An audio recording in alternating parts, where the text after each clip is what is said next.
الحمد لله نعبده ونستعينه ونؤمن به ونتوكل عليه ونعوذ بالله من شرور أنفسنا ومن سيئات أعمالنا من يهده الله فلا مضل له ومن يضلله فلا هادي له أشهد أن لا إله إلا الله وحده لا شريك له وأشهد أن محمدًا عبده ورسوله أرسله بالهدى ودين الحق ليظهره على الدين كله ولو كره المشركون اللهم صل على محمد وعلى آل محمد كما صليت على إبراهيم وعلى آل إبراهيم إنك حميد مجيد اللهم بارك على محمد وعلى آل محمد كما باركت على إبراهيم وعلى آل إبراهيم إنك حميد مجيد أما بعد فإن خير الحديث كتاب الله وخير السنن سنن محمد صلى الله عليه وسلم وشر الأمور محدثاتها وكل محدثة بدعة وكل بدعة ضلالة يا أيها الذين آمنوا اتقوا الله حق تقاته ولا تموتن إلا وأنتم مسلمون أعوذ بالله من الشيطان الرجيم أمن هو قانت آناء الليل ساجدا وقائما يحذر الآخرة ويرجو رحمة ربه قل هل يستوي الذين يعلمون والذين لا يعلمون إنما يتذكر أولو الألباب. ബഹുമാന്യരായ സഹോദരന്മാരെ, സഹോദരികളെ, സർവശക്തനായ അള്ളാഹുവിനെ സൂക്ഷിച്ചുകൊണ്ട് തൻ്റെ സ്വകാര്യ ജീവിതവും പരസ്യ ജീവിതവും തഖ്വയുള്ളവരുടെ രൂപത്തിൽ രൂപപ്പെടുത്തി മുത്തഖിയായി ജീവിക്കണമെന്ന് എന്നോടും നിങ്ങൾ ഓരോരുത്തരോടും ഞാൻ ആദ്യമായി ഉത്ബോധിപ്പിക്കുകയാണ്.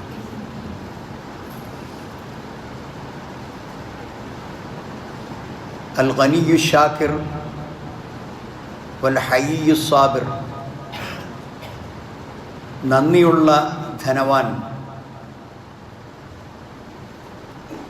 ക്ഷമാശീലനായ നാണം കുണുങ്ങി,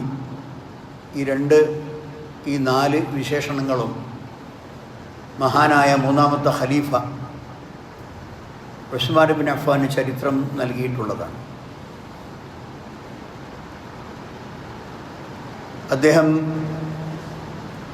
നബി സല്ലല്ലാഹു അലൈഹി വസല്ലം ജനിച്ച് 6 വർഷം കഴിഞ്ഞാണ് ജനിക്കുന്നത്.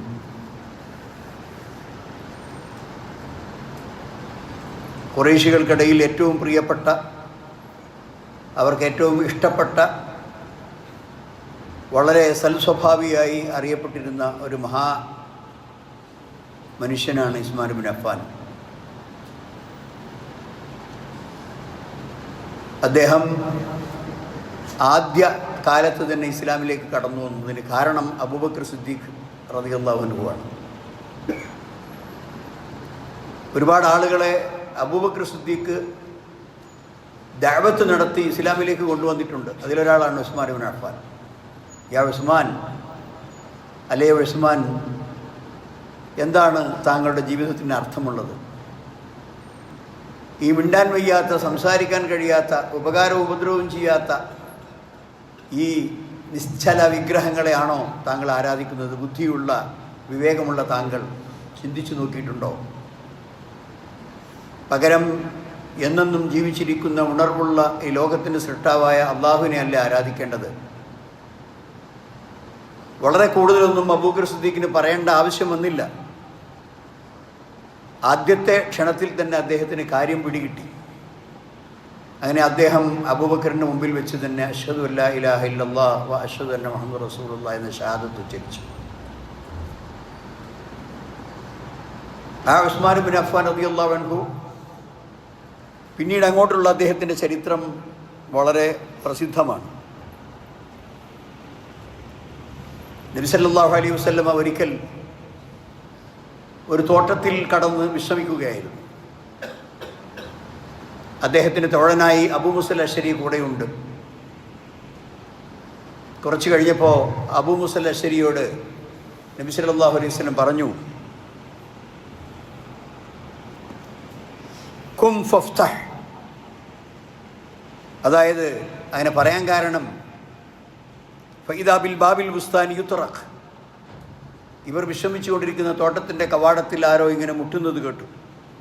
ഫഖാല നബി സല്ലല്ലാഹു അലൈഹി വസല്ലം, അപ്പോൾ നബി സല്ലല്ലാഹു അലൈഹി വസല്ലം പറഞ്ഞു, ലി അബി മൂസ കും ഫഫ്തഹ് ലഹു, ആരാണോ ആ വാതിൽ മുട്ടുന്നത് അയാൾക്ക് തുറന്നു കൊടുത്തേക്കും. വബശ്ശിർഹു ബിൽ ജന്ന, എന്നിട്ട് അയാളോട് പറയണം താങ്കൾക്ക് സ്വർഗം സന്തോഷ വാർത്ത അറിയിക്കപ്പെട്ടിരിക്കുന്നു എന്നും കൂടി പറയണം. അപ്പോൾ അബൂ മൂസൽ അശ്ശരിക്ക് വലിയ താല്പര്യം തോന്നി. ആരാണ് ഈ മനുഷ്യൻ സ്വർഗം കൊണ്ട് സന്തോഷ വാർത്ത അറിയിക്കുന്നു? ആ സ്വർഗത്തിൻ്റെ ആരാമങ്ങൾ, തോട്ടങ്ങൾ, അരുവികൾ, തേനുകൾ, അങ്ങനെ ഒരുപാട് അനുഗ്രഹങ്ങൾ ലഭിക്കാൻ പോകുന്ന മഹാഭാഗ്യവാൻ ആരാണ് എന്ന ആകാംക്ഷയോടുകൂടി ഓടിച്ചെന്ന് വാതിൽ തുറന്നു നോക്കുമ്പോൾ അത് അബൂബക്കർ സിദ്ദീഖ് റളിയല്ലാഹു അൻഹു ആണ്. അപ്പോൾ അദ്ദേഹത്തോട് നബി സല്ലല്ലാഹു അലൈഹി വസല്ലം താങ്കൾക്ക് സ്വർഗമുണ്ട് എന്ന് സന്തോഷ വാർത്ത അറിയിച്ചിരിക്കുന്നു എന്ന് പറഞ്ഞപ്പോൾ അദ്ദേഹം അൽഹംദുലില്ലാഹ് എന്ന് അള്ളാഹുവിനെ സ്തുതിച്ചു. അകത്തേക്ക് കടന്നു, നബിയുടെ അടുക്കൽ വന്ന് ഇരിപ്പുറപ്പിച്ചു. അങ്ങനെ വാതിലടക്കപ്പെട്ടു. കുറച്ച് കഴിഞ്ഞപ്പോൾ വീണ്ടും മുട്ട് കേട്ടു. ആ മുട്ട് കേട്ടപ്പോൾ നബി സല്ലല്ലാഹു അലൈഹി വസല്ലം അബൂ മൂസൽ അശ്ശരിയോട് പറഞ്ഞു, താങ്കൾ എഴുന്നേറ്റ് ആ വാതിൽ തുറന്നു കൊടുത്തേക്കൂ. ആ വരുന്ന ആഗതന് സ്വർഗം അള്ളാഹു സുബ്ഹാനഹു വ തആല വാഗ്ദാനം ചെയ്തത് സന്തോഷ വാർത്ത അറിയിക്കണം. വീണ്ടും അബൂ മൂസൽ അശ്ശരി വേഗത്തിൽ, അദ്ദേഹത്തിന് ഓടിച്ചെല്ലാനാണ് ഭാവം, അത്രയും വേഗത്തിൽ കടന്നു വന്ന് വാതിൽ തുറന്നു നോക്കിയപ്പോൾ ഫൈദാഹു ഉമർ ഇബ്നു ഖത്താബ്. ആ രണ്ടാമത് ആ വാതിൽ മുട്ടി കടന്നു വന്ന ആൾ ഉമർ ഖത്താബ് റളിയല്ലാഹു അൻഹു ആയിരുന്നു. അപ്പോൾ ബശ്ശറഹു ബിൽ ജന്ന, നബി സല്ലല്ലാഹു അലൈഹി വസല്ലം അദ്ദേഹത്തിന് സ്വർഗം കൊണ്ട് സന്തോഷ വാർത്ത അറിയിച്ച് വിവരം പറഞ്ഞു. അദ്ദേഹം പറഞ്ഞു അൽഹംദുലില്ലാഹ്. അകത്ത് കടന്നു, നബിയുടെ അടുക്കൽ ഇരുന്നു, വാതിൽ അടക്കപ്പെട്ടു. അല്പം താമസിച്ചപ്പോൾ നബി സല്ലല്ലാഹു അലൈഹി വസല്ലം വീണ്ടും മുട്ട് കേട്ടപ്പോൾ ഫഖാല നബിയു, നബി സല്ലല്ലാഹു അലൈഹി വസല്ലം പറഞ്ഞു, ലി അബി മൂസ കും ഫഫ്തഹിൽ ബാബ ലഹു, ആ മൂന്നാമത്തെ മുട്ടുകാരനും വാതിൽ തുറന്നു കൊടുക്ക്. വബശ്ശിർഹു ബിൽ ജന്ന, അയാൾക്ക് സ്വർഗമുണ്ട് എന്ന് സന്തോഷ വാർത്ത അറിയിക്കുക. പക്ഷേ അല ബൽവാ യുസീബുഹു, ഒരുപാട് പരീക്ഷണങ്ങൾക്ക് അദ്ദേഹം വിധേയനാകും, ഒരുപാട് ബുദ്ധിമുട്ടുകൾ അദ്ദേഹത്തിനുണ്ടാകും എന്നുകൂടി പറഞ്ഞേക്ക്. അപ്പോൾ ബശ്ശറ ഹാദ റജുലു ബിൽ ജന്ന, അങ്ങനെ അബൂ മൂസൽ അശ്ശരി റളിയല്ലാഹു അൻഹു ഈ രൂപത്തിൽ അദ്ദേഹത്തെ സന്തോഷ വാർത്ത അറിയിച്ചു. ഫഖാല റജുൽ, അപ്പോൾ ഉസ്മാൻ ഇബ്നു അഫ്ഫാൻ റളിയല്ലാഹു അൻഹു പറഞ്ഞു, അല്ലാഹുൽ മുസ്തആൻ വഅലൈഹി തഖ്വാൻ, തെക്കിലാൻ, അല്ലാഹുൽ മുസ്തആൻ, പടച്ചവനിൽ ഞാൻ ശരണം തേടുന്നു, അള്ളാഹുവിനോട് സഹായം ചോദിക്കുന്നു, അവൻ്റെ മേലെല്ലാം അർപ്പിക്കുന്നു എന്നാണ് അദ്ദേഹം മറുപടി പറഞ്ഞത്. ആ ഉസ്മാൻ ഇബ്നു അഫ്ഫാൻ റളിയല്ലാഹു അൻഹു അപ്പോൾ നബി സല്ലല്ലാഹു അലൈഹി വസല്ലം സ്വർഗ്ഗം കൊണ്ട് ഒന്നിന് പിറകെ ഓരോരുത്തർക്കായി അവരുടെ വിശ്വാസവും ഇസ്ലാമിക രംഗത്തുള്ള അവരുടെ അത്യപൂർവമായ സേവനവും പിന്നീടും അവർ ഈ ദീനിനു വേണ്ടി ചെയ്യാൻ പോകുന്ന ത്യാഗങ്ങളും പരിഗണിച്ചുകൊണ്ട് അവർക്ക് സ്വർഗം കൊണ്ട് സന്തോഷ വാർത്ത അറിയിക്കുകയുണ്ടായി. അതുകൊണ്ട് തന്നെ ഉസ്മാൻ ഇബ്നു അഫ്ഫാൻ ദുന്നൂറൈനി എന്നറിയപ്പെട്ട ആളാണ്. രണ്ട് പ്രകാശമുള്ളവൻ എന്നാണ് അതിനർത്ഥം. നൂറ് എന്ന് പറഞ്ഞാൽ വെളിച്ചം, പ്രകാശം എന്നൊക്കെയാണ് അർത്ഥം. ഒരാളെ തൻ്റെ മകളുടെ ഭർത്താവായി തിരഞ്ഞെടുക്കാൻ നബി സല്ലല്ലാഹു അലൈഹി വസല്ലം തീരുമാനിക്കണമെങ്കിൽ അയാളിൽ എന്തെല്ലാം നല്ല സ്വഭാവങ്ങൾ ഉണ്ടാകും എന്ന് നമുക്ക് ഊഹിക്കാവുന്നതേ ഉള്ളൂ. സത്യസന്ധതയും സ്നേഹവും സൗഹാർദ്ദവും വിനയവും ദീനും എല്ലാ സൽസ്വഭാവങ്ങളും അടങ്ങിയ ഒരു വ്യക്തിയല്ലേ തെരഞ്ഞെടുപ്പിന് ഏറ്റവും അർഹതയുള്ള നബി സല്ലല്ലാഹു അലൈഹി വസല്ലം തിരഞ്ഞെടുക്കുകയുള്ളൂ. അങ്ങനെ അദ്ദേഹത്തിൻ്റെ മകൾ റുഖിയ്യ റളിയല്ലാഹു അൻഹ ബിൻതു മുഹമ്മദിൻ സല്ലല്ലാഹു അലൈഹി വസല്ലം, നബി സല്ലല്ലാഹു അലൈഹി വസല്ലമിൻ്റെ മകൾ റുഖിയ്യയുടെ ഭർത്താവായി ഉസ്മാനെ സ്വീകരിച്ചു. കുറച്ച് കഴിഞ്ഞപ്പോൾ അവർ രോഗം വന്ന് മരണപ്പെട്ടപ്പോൾ തൻ്റെ അടുത്ത മകൾ ഉമ്മു കുൽസൂം റളിയല്ലാഹു അൻഹ ബിൻതു മുഹമ്മദിൻ സല്ലല്ലാഹു അലൈഹി വസല്ലം, മുഹമ്മദ് നബി സല്ലല്ലാഹു അലൈഹി വസല്ലമിൻ്റെ മകൾ ഉമ്മു കുൽസൂമിനെ അദ്ദേഹത്തിന് വിവാഹം കഴിച്ചു കൊടുത്തു. അങ്ങനെ പ്രവാചകൻ്റെ രണ്ട് പെൺമക്കളെ വിവാഹം ചെയ്ത കാരണത്താൽ ചരിത്രം അദ്ദേഹത്തിന് ഒരു പേരിട്ട് കൊടുത്തു, ദുന്നൂറൈനി, രണ്ട് വെളിച്ചമുള്ള ആൾ എന്നർത്ഥം. ആ ഉസ്മാൻ ഇബ്നു അഫ്ഫാൻ റളിയല്ലാഹു അൻഹു എല്ലാ അർത്ഥത്തിലും സവിശേഷമായ സ്വഭാവങ്ങളുടെയും അതുപോലെ വലിയ വലിയ ത്യാഗങ്ങൾ ചെയ്ത മനുഷ്യനാണ്. അദ്ദേഹത്തിൻ്റെ പേരിൽ രേഖപ്പെടുത്തപ്പെടുന്ന ഏറ്റവും മഹനീയമായ ഒരു സേവനം ജമ്മുൽ ഖുർആൻ ഒരുമിച്ച് കൂട്ടി എന്നതാണ്. ഒരുമിച്ച് കൂട്ടുക എന്ന് പറഞ്ഞാൽ ഖുർആൻ അവതരിപ്പിക്കപ്പെട്ടപ്പോൾ എഴുത്തുകാരായ ആളുകൾ അത് ഒട്ടകത്തിൻ്റെയോ ആടിൻ്റെയോ ഒക്കെ വീതിയുള്ള എല്ലുകളിൽ എഴുതി ചില പലകകളിൽ എഴുതി ഒക്കെ സൂക്ഷിച്ചതാണ്. സഹാബാക്കൾ മിക്കവാറും ആളുകൾ അത് മനഃപ്പാഠമാക്കി. ആ നബി സല്ലല്ലാഹു അലൈഹി വസല്ലമിൻ്റെ കാലത്ത് തന്നെ ഖുർആൻ മുഴുവനും മനഃപ്പാഠമാക്കിയ ആളാണ് ഉസ്മാൻ ഇബ്നു അഫ്ഫാൻ റളിയല്ലാഹു അൻഹു. എന്നാൽ പിന്നീട് ഫുതൂഹാത്ത്, ധാരാളക്കണക്കിന് യുദ്ധങ്ങൾ മുസ്ലിങ്ങൾ വിജയിച്ചു. പല അറബി ഭാഷ പോലും സംസാരിക്കാൻ കഴിയാത്ത ആളുകൾ അവർ ഇസ്ലാമിലേക്ക് കടന്നു വന്നു. അവർക്ക് അങ്ങനെയുള്ള ആളുകൾ ഖുർആൻ ഓതുമ്പോൾ അതിൽ പല അബദ്ധങ്ങളും പിഴവുകളും സംഭവിക്കാൻ സാധ്യതയുണ്ട്. അതുകൊണ്ട് ആദ്യമായി അവസാനമായി ജിബ്രീൽ അലൈഹിസ്സലാത്തു വസ്സലാം നബി സല്ലല്ലാഹു അലൈഹി വസല്ലമയെ കേൾപ്പിച്ചതും നബി സല്ലല്ലാഹു അലൈഹി വസല്ലം ജിബ്രീലിനെ കേൾപ്പിച്ചതും ഏതൊരു ശൈലിയിലാണോ ആ ശൈലിയിൽ ആ ഖുർആൻ എഴുതപ്പെട്ട മുസ്ഹഫ് ഉമർ ഖത്താബ് റളിയല്ലാഹു അൻഹുവിൻ്റെ മകളും അതുപോലെ നബി സല്ലല്ലാഹു അലൈഹി വസല്ലമിൻ്റെ ഭാര്യയുമായ ഉമ്മുൽ മുഅ്മിനീൻ ഹഫ്സ റളിയല്ലാഹു അൻഹയുടെ കയ്യിലായിരുന്നു ആ ക്രോഡീകരിക്കപ്പെട്ട മുസ്ഹഫ് ഉണ്ടായിരുന്നത്. അപ്പോൾ പല ഭാഗത്തും ഇങ്ങനെയുള്ള അപകടങ്ങൾ കേട്ട ഉസ്മാൻ ഒരു ശക്തമായ തീരുമാനമെടുത്തു. ആവശ്യമായ മുശാവറയ്ക്ക് ശേഷം ഹഫ്സയുടെ കയ്യിലുള്ള ഈ ഖുർആൻ അദ്ദേഹം ആവശ്യത്തിന് കോപ്പികൾ എടുത്തു. വേറെ എവിടെയൊക്കെയോ ഉള്ള ഖുർആൻ്റെ ലിപികൾ, ഖുർആൻ്റെ ഏടുകൾ, ഖുർആൻ്റെ രേഖകൾ അദ്ദേഹം കൊണ്ടുവരാൻ ആവശ്യപ്പെട്ടു. അതെല്ലാം ചുട്ടുകരിച്ചതിന് ശേഷം ഈ എടുത്ത കോപ്പികളാണ് അന്ന് ഇസ്ലാമിക സാമ്രാജ്യത്തിൻ്റെ വിവിധ ദിക്കുകളിലേക്ക്, വിവിധ ഭാഗങ്ങളിലേക്ക് അദ്ദേഹം കൊടുത്തയച്ചത്. അങ്ങനെ ഖുർആനെ ജമഅൽ ഖുർആന ബി ഹർഫിൻ വാഹിദ്, ഒരൊറ്റ ശൈലിയിൽ നമ്മൾ ഇന്ന് ഓതിക്കൊണ്ടിരിക്കുന്ന മുസ്ഹഫ് ഉസ്മാനി എന്ന് പറയുന്ന ഉസ്മാൻ മുസ്ഹഫ് ഉസ്മാൻ ഇബ്നു അഫ്ഫാൻ റളിയല്ലാഹു അൻഹു ക്രോഡീകരിച്ചതാണ്.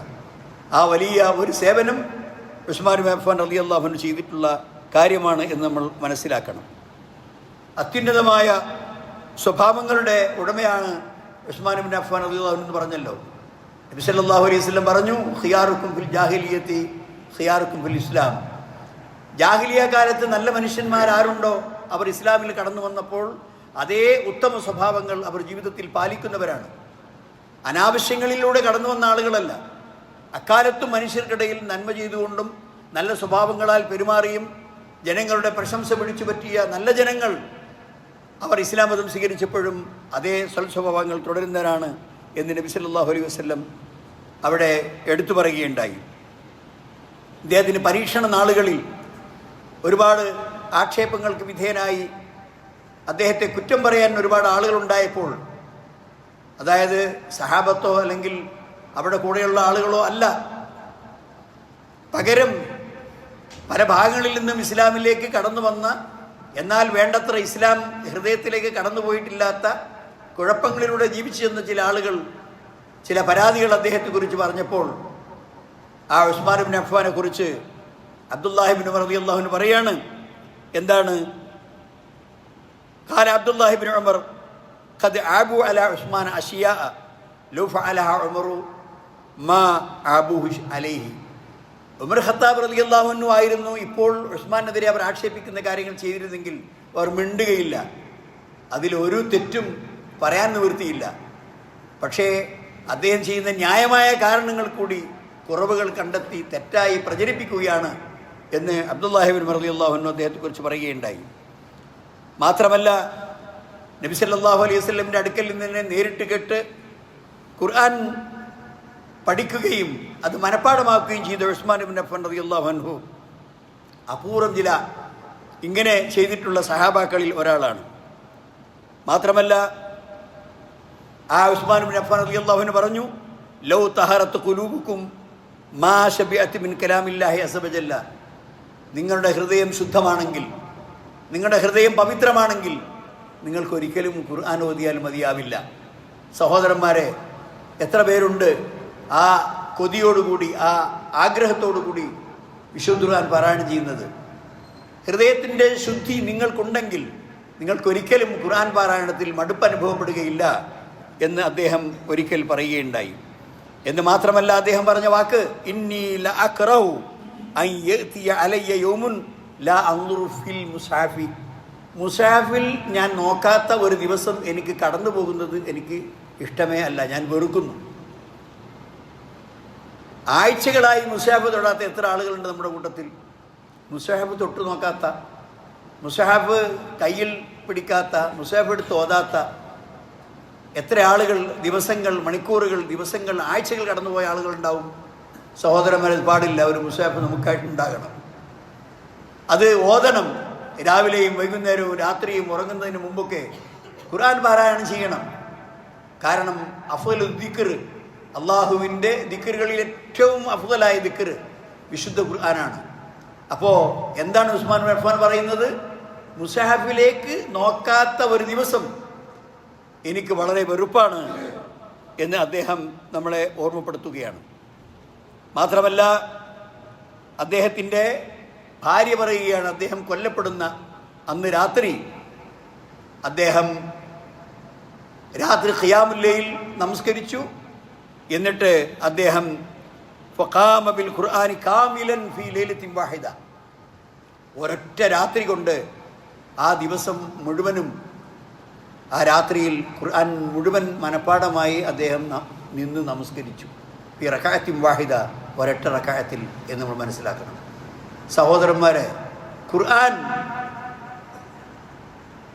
ഈ 30 ജുസ് ഖുർആൻ, 114 അധ്യായങ്ങൾ, അത് മുഴുവനും ഒറ്റ നൃത്തത്തിൽ ഒരു റകഅത്തിൽ ഉസ്മാൻ ബിൻ അഫ്ഫാൻ ഒരു രാത്രി ഓതി തീർത്തു എന്ന് പറയുമ്പോൾ അദ്ദേഹത്തിൻ്റെ വിശുദ്ധ ഖുർആനിലെ ആഴമേറിയ അറിവും ശക്തമായ മനഃപ്പാഠവും എത്രമാത്രം ഉണ്ടായിരുന്നു എന്ന് നമുക്ക് മനസ്സിലാക്കാൻ സാധിക്കും.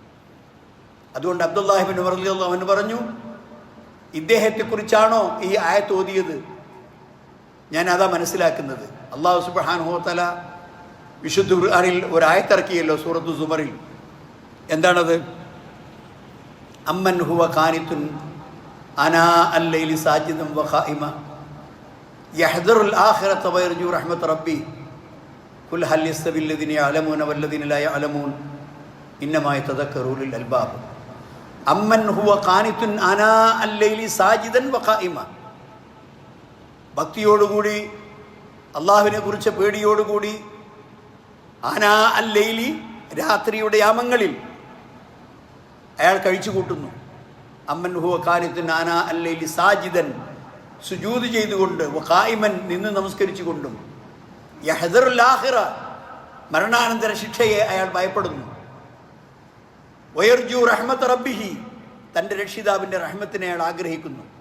ഹൽ യസ്തവിൽ ലദീന യഅലമൂന വല്ലദീന ലാ യഅലമൂൻ, വിവരമുള്ളവരും കാര്യബോധമുള്ളവരും കാര്യബോധമില്ലാത്തവരും, വിവരമുള്ളവരും വിവരമില്ലാത്തവരും സമമാണോ എന്നാണ് ഖുർആനിൽ അല്ലാഹു സുബ്ഹാനഹു വ തആല ചോദിക്കുന്നത്. ഈ ആയത്ത് ഏറ്റവും സൂട്ടാവുക, യോജിക്കുക ഉസ്മാൻ ബിൻ അഫ്ഫാൻ റളിയല്ലാഹു അൻഹുവിനാണ് എന്ന് അവിടെ വ്യക്തമായി നമുക്ക് മനസ്സിലാക്കാൻ സാധിക്കും. മാത്രമല്ല, ഒരു ആപ്തവാക്യമുണ്ട്, നിഅമൽ മാലു സാലിഹു ഫീ യദിർ റജുലി സാലിഹി.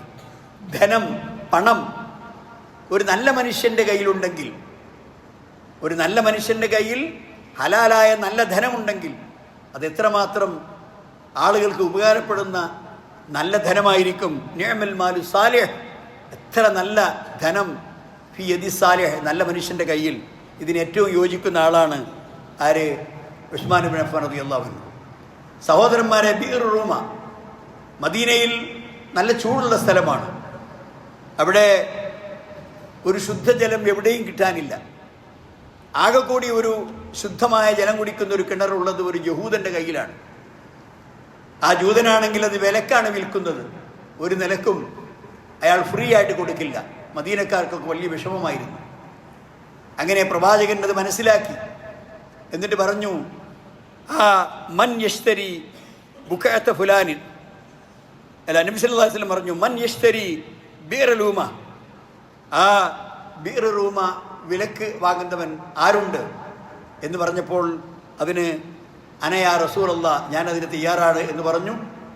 ജൂതനുമായി വില പറഞ്ഞു. പക്ഷെ ജൂതൻ ആദ്യം കൊടുത്തില്ല.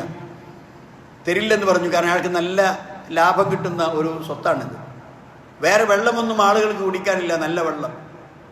അവസാനം ഉസ്മാൻ ബിൻ അഫ്ഫാൻ പറഞ്ഞു, എന്നാൽ പകുതി വിലക്ക് തരുമോ? പകുതി നീയും പകുതി ഞാനും, നമ്മൾ രണ്ടുപേരും ഉടമക്കാരാവുക. പക്ഷേ ഒരു നിബന്ധന, ഒരു ദിവസം മുഴുവൻ എനിക്കായിരിക്കും, മറ്റേ ദിവസം മുഴുവൻ നിങ്ങൾക്കായിരിക്കും. അയാൾ സമ്മതിച്ചു. അങ്ങനെ വില കൊടുത്തു. അതിൻ്റെ പകുതി വാങ്ങി. പകുതി വാങ്ങിയപ്പോൾ അവിടെ മദീനയിൽ ഉടനീളം വിളംബരം ചെയ്യപ്പെട്ടു, ഇതാ ശുദ്ധമായ വെള്ളം, മജ്ജാനൻ, ഒരു പണവും ചെലവാക്കാതെ, നയാ പൈസ ചെലവില്ലാതെ, ഫ്രീ ആയി എല്ലാവർക്കും വന്ന് കുടിച്ചോളൂ എന്ന് പറഞ്ഞു. അങ്ങനെ എല്ലാവരും വന്ന് മദീനയിലെ നിവാസികൾ ആ വെള്ളം ഉസ്മാൻ ബിൻ അഫ്ഫാൻ നിശ്ചയിക്കപ്പെട്ട ദിവസം കൂരിയെടുക്കാനായി. പിറ്റേ ദിവസം വെള്ളം വാങ്ങാൻ ആരില്ല. അപ്പോൾ ആ ജൂതൻ താനെ വഴിക്ക് വന്നു. എന്നിട്ട് പറഞ്ഞു, ഉസ്മാൻ, താങ്കൾ അതിൻ്റെ അർദ്ധഭാഗവും കൂടി വിലക്ക് വാങ്ങണം. അതും വിലക്ക് വാങ്ങി ഉസ്മാൻ ബിൻ അഫ്ഫാൻ റളിയല്ലാഹു അൻഹു. എന്നിട്ട് അള്ളാഹുവിൻ്റെ മാർഗത്തിൽ നബി സല്ലല്ലാഹു അലൈഹി വസല്ലം ആ കിണറിൽ വരികയും അതിൽ നിന്ന് വെള്ളം കുടിക്കുകയും ആശ്വാസം കൊള്ളുകയും ചെയ്തു എന്ന് ചരിത്രം പറയുന്നുണ്ട്. സഹോദരന്മാരെ, പണം കൊടുത്ത്, അതുകൊണ്ട് നബി സല്ലല്ലാഹു അലൈഹി വസല്ലം പറഞ്ഞു, അങ്ങനെ ആരാണോ ആ ബേർ റൂമ അങ്ങനെ ജനങ്ങൾക്ക് കുടിക്കാൻ വേണ്ടി വെച്ചത്, ആ വ്യക്തിക്ക് സ്വർഗമുണ്ട് എന്ന് നബി സല്ലല്ലാഹു അലൈഹി വസല്ലം. അത്രയും പ്രയാസകരമായ ഒരു വിഷമകരമായ സാഹചര്യത്തെ തൻ്റെ പണം കൊണ്ട് നേരിട്ട് വിലക്ക് വാങ്ങി സമൂഹത്തിന് സമർപ്പിച്ച ഉസ്മാൻ ബിൻ അഫ്ഫാൻ അതിന് അർഹനാണ്. അതുകൊണ്ട് അദ്ദേഹം വിലക്ക് വാങ്ങി. രണ്ടാമത്തെ സംഗതി, മസ്ജിദുൻ നബവി വളരെ കുറഞ്ഞ ഒരു സ്ഥലത്ത് ആയിരുന്നു ഉണ്ടായിരുന്നത്. ഇസ്ലാമിൽ ആളുകൾ കടന്നു വരികയും ആളുകളുടെ എണ്ണം കൂടുകയും ചെയ്തപ്പോൾ പള്ളി സ്ഥലമില്ലാതെയായി. പക്ഷേ അതിന് തൊട്ടടുത്തുള്ള സ്ഥലം മറ്റ് ആളുകളുടെ ഉടമസ്ഥാവകാശത്തിലുള്ളതാണ്. അത് ഫ്രീ ആയി വേണമെന്ന് നബിക്ക് ആഗ്രഹമില്ല, വില കൊടുത്ത് വാങ്ങണം. പക്ഷെ ആരുണ്ട് അത് വില കൊടുത്ത് വാങ്ങാൻ എന്ന് നബി സല്ലല്ലാഹു അലൈഹി വസല്ലം ചോദിച്ചു. മൻ യശ്തരി ബുഖഅത ഫുലാനിൻ ഫയസീദുഹാ ഫിൽ മസ്ജിദ് ബിഖൈരി മിൻഹാ ഫിൽ ജന്ന. ആരാണോ പള്ളിക്ക് തൊട്ടടുത്തുള്ള കുറച്ച് സ്ഥലം വില കൊടുത്ത് വാങ്ങുന്നത്, ആ മനുഷ്യന് തത്തുല്യമായ ഭൂമി സ്വർഗത്തിൽ ലഭിക്കുന്നതാണ് എന്ന് നബി സല്ലല്ലാഹു അലൈഹി വസല്ലം പറയേണ്ട താമസം തൻ്റെ പണം കൊടുത്ത് ആ സ്ഥലം വാങ്ങി അദ്ദേഹം അത് നബി സല്ലല്ലാഹു അലൈഹി വസല്ലമക്ക് പള്ളി വികസിപ്പിക്കാൻ, ആ മസ്ജിദുൻ നബവിയുടെ വികസനം നടത്താൻ വിട്ടുകൊടുത്തു. അതാണ് ഉസ്മാൻ ബിൻ അഫ്ഫാൻ റളിയല്ലാഹു അൻഹു.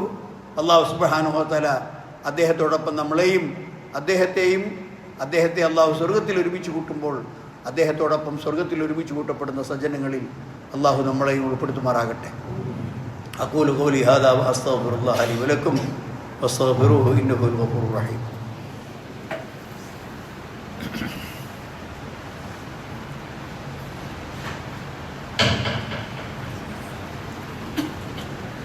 അൽഹംദുലില്ലാഹി അലാ ഇഹ്സാനിഹി വശുക്റു ലഹു അലാ തൗഫീഖിഹി വംതിനാനിഹി.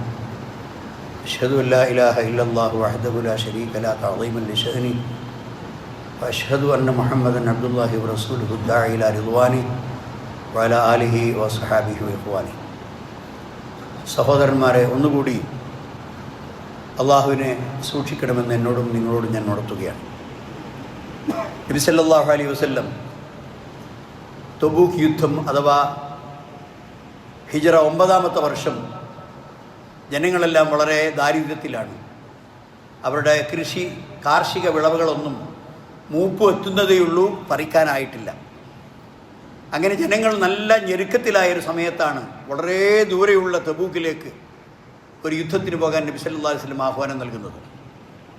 ആ സന്ദർഭത്തിൽ നബി സല്ലല്ലാഹു അലൈഹി വസല്ലം ആഹ്വാനം ചെയ്തു സഹാബത്തിനോട് ആ യുദ്ധഫണ്ടിലേക്ക് സംഭാവന ചെയ്യാൻ. പല ആളുകളും പല ഭാഗത്തും പല സ്ഥലത്തേക്കും നബി ആളുകളെ പറഞ്ഞയച്ചു. പണമുള്ളവരോടും സാമ്പത്തിക ശേഷിയുള്ളവരോടും കഴിവുള്ളവരോടും ഒക്കെ അവർക്ക് സാധിക്കുന്നത് കൊടുക്കാൻ. അങ്ങനെയാണല്ലോ നമ്മൾ പല പൊതു സംരംഭങ്ങളും, അതിന് പള്ളിയെടുക്കാനാണെങ്കിലും അതുപോലെ മറ്റു ചില പൊതു കാര്യങ്ങളാണെങ്കിലും മുസ്ലിം സമൂഹത്തിന് പൊതുവായ ആവശ്യങ്ങളാണെങ്കിലും ഖബർസ്ഥാനമാണെങ്കിലും എല്ലാം അങ്ങനെ ഒരു ആഹ്വാനം കിട്ടിയാൽ വിശ്വാസികളായ ആളുകൾ അതിലേക്ക് പണം സംഭാവന ചെയ്യും. ഇവിടെ നബി സല്ലല്ലാഹു അലൈഹി വസല്ലം സംഭാവന ആവശ്യപ്പെട്ടപ്പോൾ അങ്ങനെ ഉസ്മാൻ ബിൻ അഫ്ഫാൻ റളിയല്ലാഹു അൻഹു നബി സല്ലല്ലാഹു അലൈഹി വസല്ലമയെ സമീപിച്ചു. 700 വെള്ളി നാണയം നബി സല്ലല്ലാഹു അലൈഹി വസല്ലമിൻ്റെ ഫണ്ടിലേക്ക് സംഭാവന ചെയ്തു. ഫസബ്ബഹ ബൈന യദൈ റസൂലില്ലാഹി സ്വല്ലല്ലാഹു അലൈഹി വസല്ലം, നബി സല്ലല്ലാഹു അലൈഹി വസല്ലമിൻ്റെ മുമ്പിൽ ഇത് ചെരിഞ്ഞു കൊടുത്തു. അങ്ങനെ കുറച്ച് കഴിഞ്ഞപ്പോൾ അതേ ഉസ്മാൻ ഇബ്നു അഫ്ഫാൻ റളിയല്ലാഹു അൻഹു മാത്രമല്ല, ഇങ്ങനെ ആഹ്വാനം ചെയ്തപ്പോൾ അദ്ദേഹം ഫഖാല ഉസ്മാൻ അലയ്യ മിഅത്തു ബഈർ ബിഅഹ്ലാസിഹാ വഅഖ്താബിഹാ, ഞാനിതാ ഈ യുദ്ധഫണ്ടിലേക്ക് 100 ഒട്ടകങ്ങളെ സംഭാവന ചെയ്യുന്നു. അതിൻ്റെ എല്ലാ ഉപകരണങ്ങളോടുകൂടി, അത് ഒട്ടകം നേർക്കുന്നതല്ല, ഒട്ടകത്തിൽ സവാരി ചെയ്യുവാനുള്ള ഒട്ടകക്കട്ടിൽ, ചരക്ക് കയറ്റാനുള്ള സൗകര്യം, ഇതൊക്കെ ഉണ്ടാകുന്നതെല്ലാം അടക്കം 100 ഒട്ടകത്തെ ഞാനിതാ ഈ യുദ്ധഫണ്ടിലേക്ക് സംഭാവന ചെയ്യുന്നു എന്ന് ഞാൻ പറഞ്ഞു. വീണ്ടും നബി സല്ലല്ലാഹു അലൈഹി വസല്ലം ഇങ്ങനെ ആരെങ്കിലും ഇനിയും സംഭാവന ചെയ്യാൻ തയ്യാറുണ്ടോ എന്ന് ചോദിച്ചപ്പോൾ ഉടനെ തന്നെ ഉസ്മാൻ രണ്ടാമതും പറയുന്നു, അലയ്യ മിഅത്തുൻ ഉഖ്റാ ബി അഹ്ലാസിഹാ വഅഖ്താബിഹാ, അള്ളാഹുവിൻ്റെ പ്രവാചകരെ അടുത്ത 100 കൂടി, അടുത്ത 100 ഒട്ടകവും കൂടി അതിൻ്റെ എല്ലാ ഉപകരണങ്ങൾ സഹിതം ഇതാ അള്ളാഹുവിൻ്റെ മാർഗത്തിലേക്ക് ഞാൻ സംഭാവന ചെയ്തിരിക്കുന്നു. പിന്നെ നബി സല്ലല്ലാഹു അലൈഹി വസല്ലം മിമ്പറിൻ്റെ മുകളിൽ നിന്ന് ഇറങ്ങി കുറച്ച് മുന്നോട്ട് നടന്നു, വീണ്ടും മിമ്പറിൻ്റെ മുകളിൽ തിരിച്ചുപോയി കയറി, ആരെങ്കിലും അള്ളാഹുവിൻ്റെ മാർഗത്തിൽ സംഭാവന ചെയ്യാറുണ്ടോ എന്ന് ചോദിച്ചപ്പോൾ ഉസ്മാൻ ഇബ്നു അഫ്ഫാൻ അപ്പോഴും നീട്ടുന്നു. എഴുന്നേറ്റ് ഇന്ന് അദ്ദേഹം പറയുന്നു, അലയ്യ മിഅത്തുൻ ഉഖ്റാ, മൂന്നാമത്തെ 100 അതിനും ഞാൻ തയ്യാറാണ്. ഏത് ബിഅഹ്ലാസിഹാ വഅഖ്താബിഹാ, ആ ഒട്ടകക്കട്ടിലും അതുപോലെ ചരക്ക് കയറ്റാനുള്ള സൗകര്യങ്ങളും എല്ലാം അടക്കം, അതിൻ്റെ ജീനിയും അതിൻ്റെ വിരിപ്പും ഒക്കെ അടക്കം ഞാൻ 100 ഒട്ടകങ്ങൾ കൂടി നൽകുന്നു. സഹോദരന്മാരെ, ഇതാണ് ഉസ്മാൻ ഇബ്നു അഫ്ഫാൻ റളിയല്ലാഹു അൻഹു. അതുപോലെ തന്നെ കുറച്ച് കഴിഞ്ഞപ്പോൾ ഞാൻ ഈ പറഞ്ഞ മാതിരി ഈ വെള്ളി നാണയങ്ങൾ 700 വിതരണം ചെയ്തപ്പോൾ അതിനുശേഷം അദ്ദേഹം പിന്നെ വരുന്നത് 40 കുതിരകളുമായിട്ടാണ്. ഒരു കുതിരൻ്റെ വില എത്രയാണെന്ന് ആലോചിച്ച് നോക്കണം. അതും കഴിഞ്ഞ് കുറച്ച് കഴിഞ്ഞപ്പോൾ നബി സല്ലല്ലാഹു അലൈഹി വസല്ലമിൻ്റെ അടുക്കലേക്ക് അദ്ദേഹം വരുന്നത് 1000 സ്വർണ്ണ നാണയങ്ങളുമായിട്ടാണ്. ഈ സ്വർണ്ണ നാണയങ്ങൾ നബി സല്ലല്ലാഹു അലൈഹി വസല്ലമിൻ്റെ മടിയിൽ വിതറി. ആ വിതറിയപ്പോൾ നബിയുടെ മുഖം ഇങ്ങനെ സന്തോഷം കൊണ്ട് അത് പ്രകാശമാനമായി. എന്നിട്ട് അദ്ദേഹം പറഞ്ഞ മാക്ക് നോക്കണം, മാ ലറ ഉസ്മാനു മാ അമില ബഅദൽ യൗം, മാ ലറ ഉസ്മാനു മാ അമില ബഅദൽ യൗം, ഇന്ന് ഈ ദിവസത്തിന് ശേഷം ഉസ്മാൻ എന്ത് ചെയ്താലും അദ്ദേഹത്തിന് ശിക്ഷ കിട്ടുകയില്ല. ഇതിനർത്ഥം അദ്ദേഹം നാളെ പോയിട്ട് എന്തെങ്കിലും വേണ്ടാത്ത കാര്യം ചെയ്യുമെന്ന അർത്ഥത്തിലല്ല. ഉസ്മാൻ ഇബ്നു അഫ്ഫാൻ്റെ അമൽ പൂർത്തിയായിരിക്കുന്നു. ഈ സംഭാവനയോടുകൂടി അദ്ദേഹത്തിൻ്റെ ദൗത്യം പൂർത്തിയായിരിക്കുന്നു. ഇനി അദ്ദേഹം എന്തു ചെയ്താലും അദ്ദേഹത്തിന് ഒരു ഉപകാരവും ഒരു ഉപദ്രവവും വരികയില്ല, ഒരു ശിക്ഷയും ലഭിക്കുകയില്ല എന്ന് നബി സല്ലല്ലാഹു അലൈഹി വസല്ലം ആ ഷഹാദത്ത് പറഞ്ഞ ദിവസമാണ്. അതുപോലെ തന്നെ ഉസ്മാൻ ഇബ്നു അഫ്ഫാൻ അറിയപ്പെട്ട അദ്ദേഹത്തിൻ്റെ സ്വഭാവഗുണങ്ങളിൽ ഏറ്റവും പ്രധാനമായിരുന്നു ലജ്ജാശീലം. എന്ന് പറഞ്ഞാൽ അദ്ദേഹം ഒരിക്കലും വസ്ത്രം അഴിച്ച് കുളിക്കുകയില്ല എന്നാണ്. അതേ പ്രകാരം തന്നെ നിന്നുകൊണ്ട് അദ്ദേഹം കുളിക്കാറുണ്ടായിരുന്നില്ല. അത്രയും നാണം കുടുങ്ങിയാണ്. നബി സല്ലല്ലാഹു അലൈഹി വസല്ലം ഒരിക്കൽ ഇരുന്നപ്പോൾ ആയിഷ റളിയല്ലാഹുവിൻ്റെ വീട്ടിലേക്ക് അബൂബക്കർ കടന്നു വന്നു. അദ്ദേഹത്തിൻ്റെ വസ്ത്രം അല്പം നീങ്ങിപ്പോയിട്ടുണ്ട്. പക്ഷെ അതൊന്നും ശരിയാക്കാതെ തന്നെ അബൂബക്കറിനെ സ്വീകരിച്ചു. പിന്നീട് നബി സല്ലല്ലാഹു അലൈഹി വസല്ലമിൻ്റെ അടുക്ക് ഉമർ ഖത്താബ് വന്നു. അപ്പോഴും വസ്ത്രം ശരിയാക്കാതെ തന്നെ നബി അദ്ദേഹത്തെ സ്വീകരിച്ചു. മൂന്നാമത് കടന്നു വരുന്നവൻ ഉസ്മാനാണെന്ന് മനസ്സിലാക്കിയപ്പോൾ വേഗം ശരീരമൊക്കെ തുണിയൊക്കെ നേരെയാക്കി അദ്ദേഹത്തെ സ്വീകരിച്ചപ്പോൾ ആയിഷ ചോദിച്ചു, അല്ല പ്രവാചകരെ, അബൂബക്കർ വന്നപ്പോൾ നിങ്ങൾക്ക് ഈ ബേജാറില്ലായിരുന്നല്ലോ, ഉമർ വന്നപ്പോൾ നിങ്ങൾക്ക് ഈ ബേജാറില്ലായിരുന്നല്ലോ, പക്ഷേ ഉസ്മാൻ വന്നപ്പോൾ നിങ്ങൾ എന്തിനാണ് ഈ തത്രപ്പാട്? അപ്പോൾ അഫല അസ്തഹി മിൻ റജുലിൻ യസ്തഹി മിനൽ മലായിക, അഫല അസ്തഹി മിൻ റജുലിൻ യസ്തഹി മിനൽ മലായിക, മലക്കുകൾ നാണം കരുതുന്ന ഒരു മനുഷ്യൻ കടന്നു വരുമ്പോൾ ഞാൻ നാണം കരുതേണ്ടതല്ലേ? അങ്ങനെയാണ് നബി വസ്ത്രം എല്ലാം നേരെയാക്കി ഉസ്മാൻ ഇബ്നു അഫ്ഫാനെ അദ്ദേഹം സ്വീകരിച്ചത്. ഇങ്ങനെ ഒരുപാട് ചരിത്രം അദ്ദേഹത്തെക്കുറിച്ച് പറയുവാനുണ്ട്. ഏകദേശം 12 വർഷമാണ് അദ്ദേഹം ഇസ്ലാമിക ഖിലാഫത്തിലുണ്ടായിരുന്നത്. 70 വയസ്സ് പൂർത്തിയാകുമ്പോഴാണ് അദ്ദേഹം ഖിലാഫത്ത് ഏറ്റെടുക്കുന്നത്. 80 വയസ്സ് കഴിഞ്ഞതിന് ശേഷമാണ് അദ്ദേഹം മരണപ്പെടുന്നത്. ക്രിസ്താബ്ദം 576 ജനിച്ച് ദുൽഹജ്ജ് 12 അന്ന്, അഥവാ ഹിജ്റ വർഷം 35 അദ്ദേഹം മരണപ്പെടുന്നത്. ഭരണം ഏറ്റെടുത്ത 6 വർഷവും നല്ല സമാധാനപരമായ കാലമായിരുന്നു. പിന്നീട് വളരെ വൃത്തികെട്ട ഒരുത്തൻ ഇസ്ലാമിലേക്ക് വ്യാജമായി കടന്നു വരികയും ജനങ്ങൾക്കിടയിൽ പല പുരാതിയും പ്രചരിപ്പിക്കുകയും ചെയ്ത് അതെങ്ങനെ വികസിച്ച് അവസാനം ഫിത്നയായി. അങ്ങനെയാണ് ഒരു കൂട്ടം മോശക്കാരായ ആളുകൾ അദ്ദേഹത്തിൻ്റെ വീട് വളഞ്ഞ് അദ്ദേഹത്തെ വെട്ടിക്കൊന്നത്. സഹോദരന്മാരെ, ഉസ്മാൻ ഇബ്നു അഫ്ഫാൻ അദ്ദേഹത്തിൻ്റെ ദൗത്യം പൂർത്തിയാക്കി. ഒരുപാട് മാതൃകകൾ മുസ്ലിം വിശ്വാസികളായ ആളുകൾക്ക് ഈ ഭൂമിയിൽ വിട്ടേച്ചുകൊണ്ടാണ് അദ്ദേഹം പോകുന്നത്. അദ്ദേഹം പടച്ചവനോട് 2 തവണ സ്വർഗം വാങ്ങി, 2 തവണ ഹിജ്റ പോയി. അബിസീനിയയിലേക്ക് ഒരു ഹിജ്റയും മദീനയിലേക്ക് വേറൊരു ഹിജ്റയും, 2 തവണ ഹിജ്റ നടത്തുകയും അതേപ്രകാരം തന്നെ നബി സല്ലല്ലാഹു അലൈഹി വസല്ലം ആവശ്യപ്പെട്ടപ്പോഴൊക്കെ തൻ്റെ പണം കൊണ്ട് ഇസ്ലാമിനെ സഹായിക്കുകയും ചെയ്ത വ്യക്തി. അല്ലാഹു സുബ്ഹാനഹു വ തആല അദ്ദേഹത്തിന് മഹത്തായ സ്വർഗം വാഗ്ദാനം ചെയ്തതായി പ്രവാചകൻ സന്തോഷ വാർത്ത അറിയിച്ചു. അതുകൊണ്ട് തന്നെ അദ്ദേഹം സ്വർഗത്തിലാണെന്ന് നമുക്ക് ഉറപ്പിക്കാം. ആ മഹാന്മാരോടൊപ്പം സ്വർഗത്തിൽ പ്രവേശിക്കാനും നമ്മുടെ പാപങ്ങളൊക്കെ പൊറുക്കപ്പെടാനും അല്ലാഹു സുബ്ഹാനഹു വ തആല നമുക്ക് തൗഫീഖ് നൽകുമാറാകട്ടെ. റബ്ബനാ തഖബ്ബൽ മിന്നാ ഇന്നക അൻതസ് സമീഉൽ അലീം വതുബ് അലൈനാ ഇന്നക അൻതത് തവ്വാബുർ റഹീം. റബ്ബനാ ഇഗ്ഫിർ ലനാ യാ ഗാഫിറൽ മുദ്നിബീൻ. റബ്ബനാ സ്രിഫ് അന്നാ അദാബ ജഹന്നം ഇന്ന അദാബഹാ കാന ഗറാമാ ഇന്നഹാ സാഅത് മുസ്തഖറൻ മുഖാമാ. റബ്ബനാ ഹബ് ലനാ മിൻ അസ്വാജിനാ വദുർരിയ്യാതിനാ ഖുർറത അയ്യുൻ വജഅൽനാ ലിൽ മുത്തഖീന ഇമാമാ. ربنا آتنا في الدنيا حسنة وفي الآخرة حسنة وقنا عذاب النار وآخر دعوانا أن الحمد لله رب العالمين. اللهم صل وسلم وبارك على عبدك ورسولك محمد.